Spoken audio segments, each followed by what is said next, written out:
Hello दोस्तों, मेरा नाम है भारत। आज हम सीखेंगे ट्रांसमीटर्स के बारे में। तो ट्रांसमीटर्स बेसिकली होते क्या है?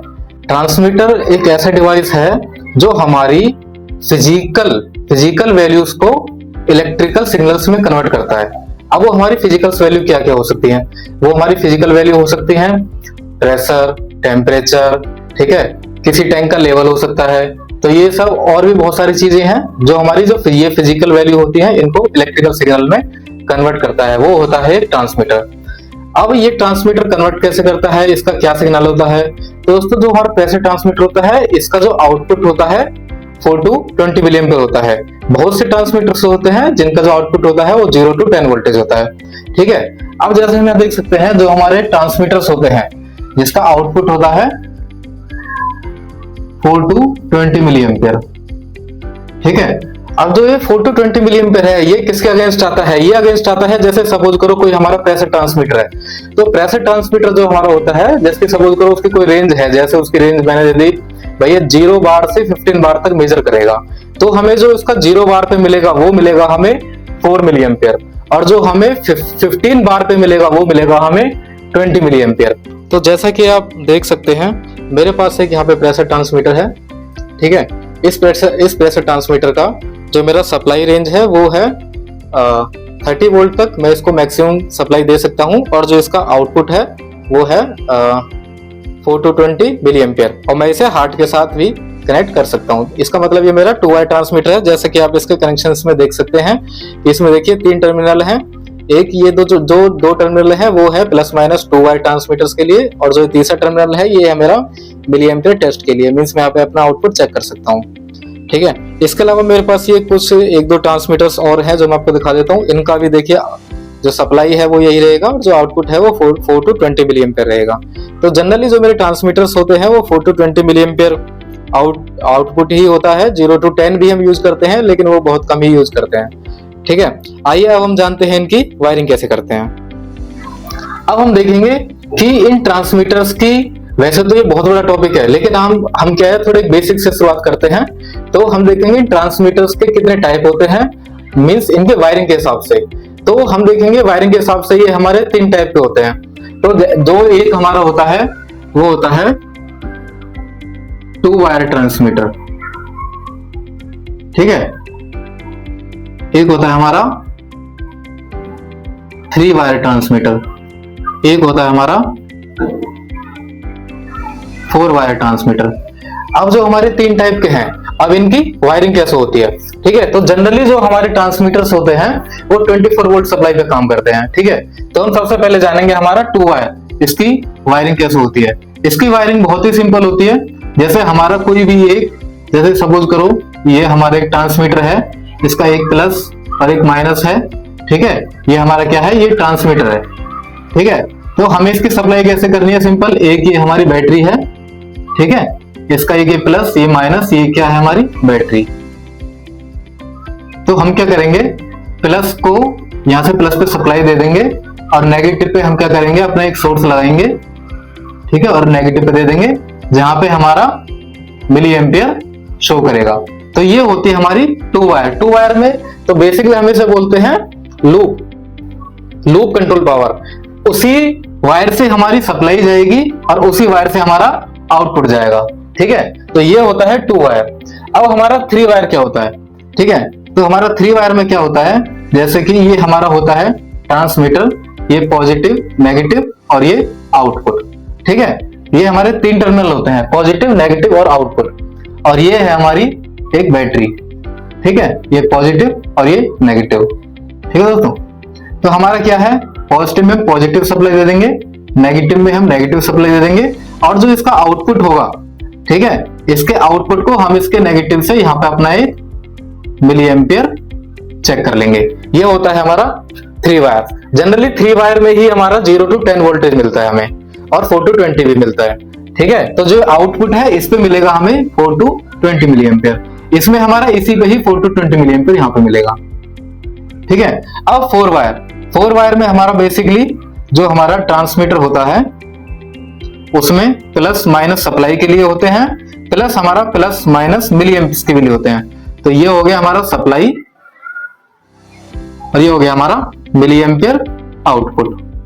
ठीक है, जब जैसे ही मेरी बैटरी है तो इसमें क्या होगा, इसके प्लस से मैं इसकी ये प्लस दे दूंगा और इसके नेगेटिव पे मैं इसका ये नेगेटिव दे दूंगा और इसके प्लस माइनस पे मेरे को यहाँ पे अपना मिली एम्पियर आउटपुट मिल जाएगा। ठीक है, तो ये होता है 2 वायर की वायरिंग, ये होती है 3 वायर की वायरिंग और ये होती है 4 वायर की वायरिंग। ठीक है दोस्तों, तो दोस्तों अब जैसे हमें ये ट्रांसमीटर अपने किसी इंडिकेटर में कनेक्ट करने हैं या फिर किसी पीएलसी में कनेक्ट करने हैं, तो सिंपल ये है, जो मैंने यहाँ पे ये अपना ये यहाँ पे जो मेरा मिली एम्पियर मैंने लिखा हुआ है, तो बस यही वायर जो मेरे 2 हैं, ये मेरे किसी भी ट्रांसमीटर किसी भी इंडिकेटर या किसी भी पीएलसी डीसीएस में हम ये 2 वायर वहां पे वो करेंगे कनेक्ट और हमें हमारा अपना डीसीएस पीएलसी या किसी इंडिकेटर पे हमें हमारा डाटा मिल जाएगा। दोस्तों बहुत से लोगों का क्वेश्चन ये भी आता है कि सपोज करो हमारे पास एक 2 वायर ट्रांसमीटर है। ठीक है, अब वो 2 वायर ट्रांसमीटर है लेकिन हमारी जो पीएलसी होती है, डीएसएस होता है, इंडिकेटर होता है, उसमें हम क्या है लूप पावर नहीं होती है। कई केसेस हमारे ऐसे हो जाते हैं, तो लूप पावर ना होने की वजह से हम उसमें अपने वो जो 2 वायर ट्रांसमीटर होता है उसको लगा नहीं पाते। तो हम उसे कैसे लगा सकते हैं कि 2 वायर ट्रांसमीटर को तो हमें क्या करना पड़ेगा, उसे 3 वायर में कन्वर्ट करना पड़ेगा। तो उसमें क्या है, हमें क्या है सिंपल एक वायरिंग चेंज करनी होती है। तो वो हम कैसे करते हैं, मैं आपको ये उसकी वायरिंग बताता हूं। तो दोस्तों उसकी वायरिंग कैसे होती है, ठीक है, उसकी वायरिंग में क्या है, जैसे कि सपोज करो हमारे पास ये यहाँ पे एक कोई भी एक इंडिकेटर है। ठीक है, इंडिकेटर है, ठीक है, उस इंडिकेटर है, पीएलसी है या फिर कुछ भी है, डीसीएस है। ठीक है, ये हमारा जो रीड करता है वो क्या लूप पावर नहीं है, सिर्फ ये प्लस माइनस मिली एम्पियर वो करता है रीड। ठीक है, यहाँ पे इसका प्लस है और ये है इसका माइनस। ठीक है, हमें इसमें वायरिंग करनी है। ठीक है, तो हम क्या करेंगे, सबसे पहले अपना एक ट्रांसमीटर लेंगे, 2 वायर ट्रांसमीटर। सपोज करो ये मेरा कोई 2 वायर ट्रांसमीटर है, ये इसका प्लस है, ये इसका माइनस है। ठीक है, ये हमारा कोई भी एक 2 वायर ट्रांसमीटर है। हम क्या करेंगे, एक लगाएंगे यहाँ पे 24 वोल्ट सप्लाई, पावर सप्लाई। ठीक है, ये प्लस ये माइनस। ठीक है, ये क्या है हमारा 24 VDC पावर सप्लाई। ठीक है, तो हम क्या करेंगे, सिंपल यहां से जो प्लस है इसका प्लस हम दे देंगे इसकी सप्लाई में, ट्रांसमीटर की सप्लाई में। ठीक है, और इसका जो नेगेटिव आएगा वो पॉइंट हमारा जाएगा कोई भी इंडिकेटर पीएलसी या डीसीएस के पॉजिटिव में। ठीक है, और जो बैटरी का हमारा जो नेगेटिव रहेगा ये जाएगा हमारा इसके नेगेटिव में। ये हमारा क्या हुआ है, एक लूप कंप्लीट हो गया है। तो ये हमें सिंपल क्या किया है, ये हमारा जो 2 वायर ट्रांसमीटर है इसको हमने कन्वर्ट कर दिया है 3 वायर ट्रांसमीटर में। मींस उसकी वायरिंग कर दी है, मतलब ये तो 2 वायर ही रहेगा, इसकी जो वायरिंग है हमें क्या, इसमें लूप पावर नहीं है। ठीक है, इसमें जो लूप पावर है वो नहीं है। ठीक है, ये सिंपल एक प्लस माइनस मिली एम्पियर को रीड करता है। तो मिली एम्पियर को हमें इसमें रीड कराने के लिए हम क्या करेंगे, सप्लाई से प्लस कनेक्ट करेंगे, इसके नेगेटिव से इसको पॉजिटिव में देंगे और इसके नेगेटिव को इसके नेगेटिव में दे देंगे। ठीक है, ये हमारा लूप कंप्लीट हो गया है, तो हमें यहाँ पे अपना मिली एम्पियर मिलना चालू हो जाएगा। दोस्तों इसके बाद आती है ट्रांसमीटर्स की स्केलिंग। ठीक है, तो स्केलिंग होती क्या है, स्केलिंग जनरली होती है, जैसे मैंने आपको एक बताया था कि भाई 0 से कोई मेरा एक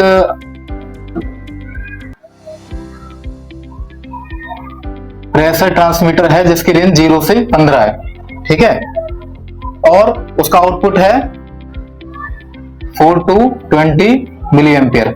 ठीक है, तो इसका सिंपल क्या है, जो हमें 0 पे मिलेगा वो मिलेगा 4 मिली एम्पियर। ठीक है, और जो हमें 15 बार पे मिलेगा वो मिलेगा हमें 20 मिली एम्पियर। ठीक है, अभी सपोज करो जैसे कि अब मेरा प्रेशर आ रहा है 6 बार आ रहा है मेरा। ठीक है, 6 बार प्रेशर आ रहा है। अब 6 बार को मेरे को निकालना है कि मेरा कितना मिली एम्पियर आएगा। ठीक है, तो उसका क्या है, एक बहुत ही सिंपल सा फॉर्मूला है। ठीक है, बहुत ही सिंपल सा फॉर्मूला। वो फॉर्मूला क्या है, जैसे वो फॉर्मूला है हमारा milli ampere is equal to PV minus LRV upon URV minus LRV into 16 plus 4। ठीक है, तो ये फॉर्मूला है हमारा कोई भी हमारा मिली एम्पियर निकालने का। ठीक है, तो यहाँ पे जो हमारा पीवी होता है, पीवी होता है हमारा प्रोसेस वैल्यू। ठीक है, ये होता है हमारा प्रोसेस वैल्यू, मींस जो हमें फील्ड से लाइव वैल्यू मिल रही होती है। एलआरवी होता है लोअर रेंज, लोअर रेंज यानी मींस 0।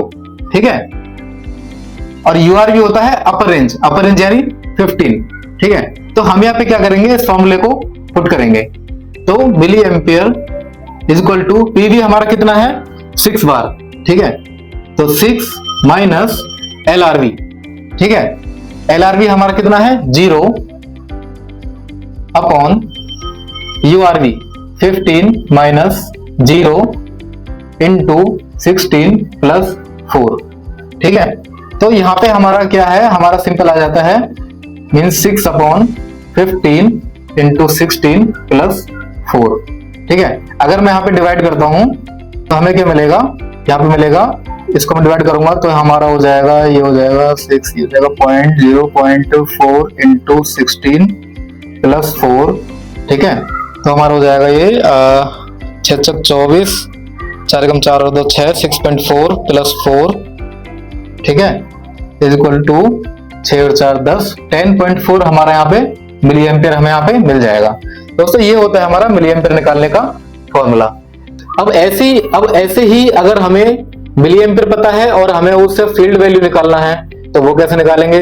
तो सिंपल आप यहाँ पे आप या तो इस फॉर्मूले को भी यूज कर सकते हो, हमारे पास मिली एम्पियर है तो आप पीवी निकाल सकते हो, एलआरबी यूआरबी आपके पास है 0 और 15, या फिर आपके पास कोई टेम्परेचर है जो 0 से 100 डिग्री देता है तो ये इसकी एलआरबी और ये इसकी यूआरबी हो जाएगी।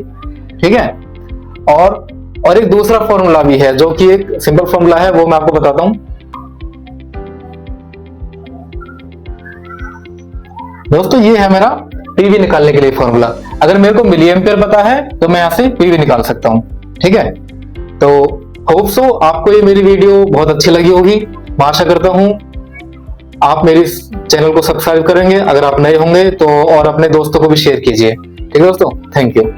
और आने वाली वीडियो में भी आप ऐसे ही मेरा साथ देते रहिए, बने रहिए। Thank you.